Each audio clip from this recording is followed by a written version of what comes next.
me ask you this, because there was a speech that was given by a man on August 29th who is Australian, and he is, I don't know who this man is. You may know him because it's your world.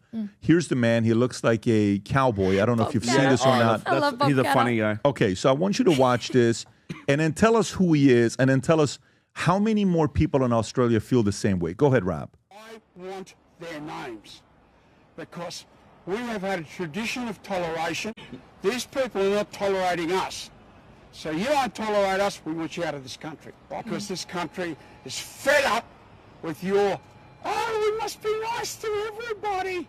Well, I'm not particularly nice to people that crossed the border, invaded another country and murdered over 1,200 people. Tick the boxes. Do they have democracy? Do they have rule of law?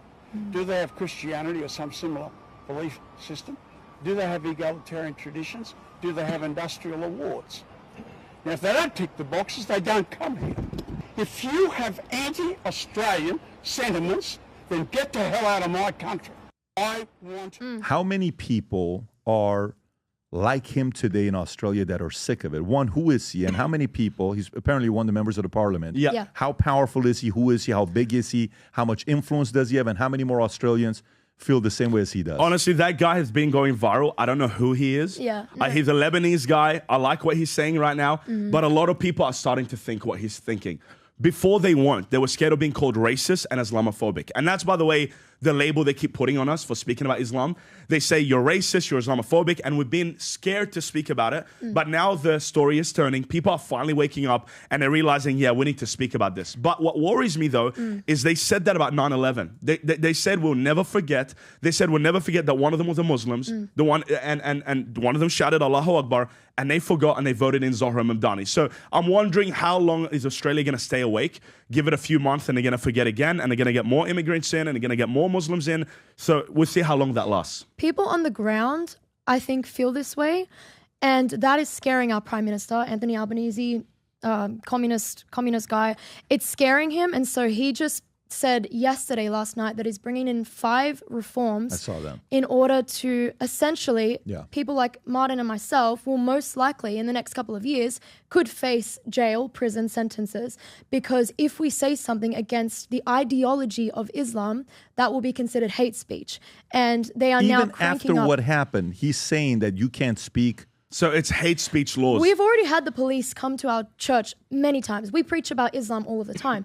Every single time we preach about Islam, we know the following day, the federal police will come to our campus and they will say that you are committing hate speech. So by us simply talking about what is in the Quran, what is in the book, what is in the ideology, not the people, the ideology, by simply saying that Muhammad, he married a 6-year-old, consummated the marriage with Aisha at 9. By saying that, Australia is saying this is hate speech for us saying that. Now they said they're going to increase the punishment and the sentence. So they're not treating the Muslims like they're the terrorists. They're saying all preachers. Notice what he used, Anthony Albanese. He didn't say the Muslim imams. We're going to watch what they say. He said preachers. No, Who's a preacher? preachers. I'm a preacher. Every preacher, he's going to be watching what they say. It's us. All I say is repent. All I tell people is repent of your sin. All I tell people is marriage is between a man and a woman. That's all we tell them. We see Muslims get saved at our church. And we see Muslims get saved at our church. So we're not going around bombing people and killing people. But for some reason, he wants to put us in the same category as these Muslim imams who are preaching kill the infidel.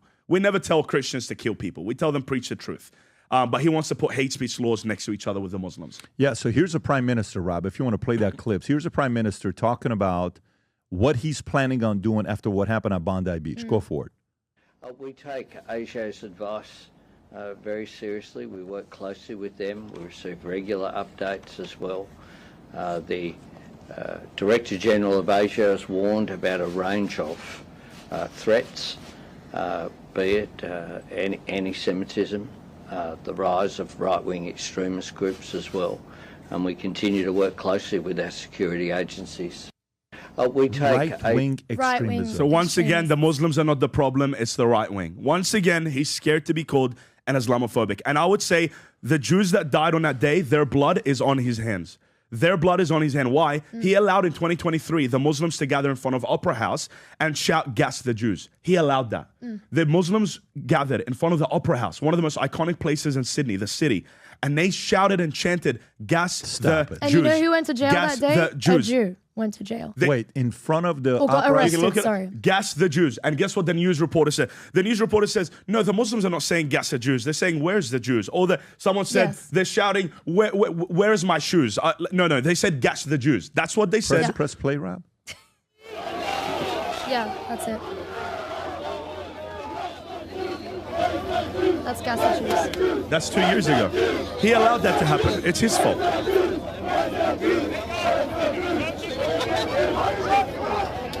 Gas the Jews? Gas the Jews. 2 years ago. Yeah. 2 years ago. Gas the Jews. And I think it was on the 9th of September, a couple months ago, where they also had a huge rally on Bondi Beach, the most iconic beach in Australia. They had a group of protesters with Palestinian flags. They had horses riding on the beach. Nothing. They did nothing. So their blood is on his hand. He is a coward that's not willing to say the truth that Islam is not a religion of peace. Yeah. And he's going to bring more immigration in. So if more terrorist attacks happen, it's his fault. And people want him out now. And by the way, Bondi Beach, is that an area where there's a high Jewish population? Huge Yeah, that's the Jewish most Jewish, population. one of the most Jewish populations, if not the most Jewish population in Australia. Yeah.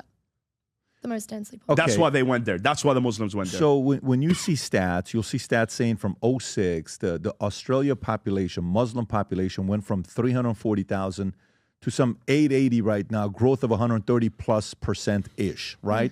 One, how did that happen?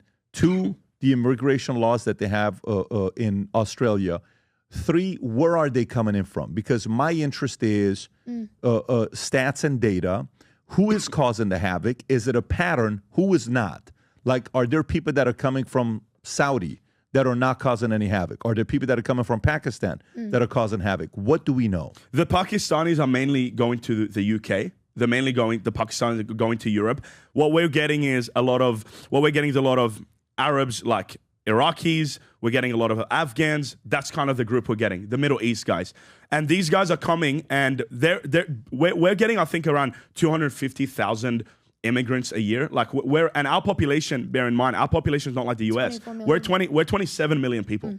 We're very small population. So ratio-wise, to allow in 250, 300,000 immigrants, that's conquering a country. And they're allowing people in. And I'm an immigrant myself. I'm not anti-immigration. I'm an immigrant myself. And I'm grateful for Australia for bringing me in. But when I came to the country, I assimilated into the country. I got an Australian flag in my office. I pray for the country. I bless the country. As you say, I create jobs for the country. I bring wealth to the country.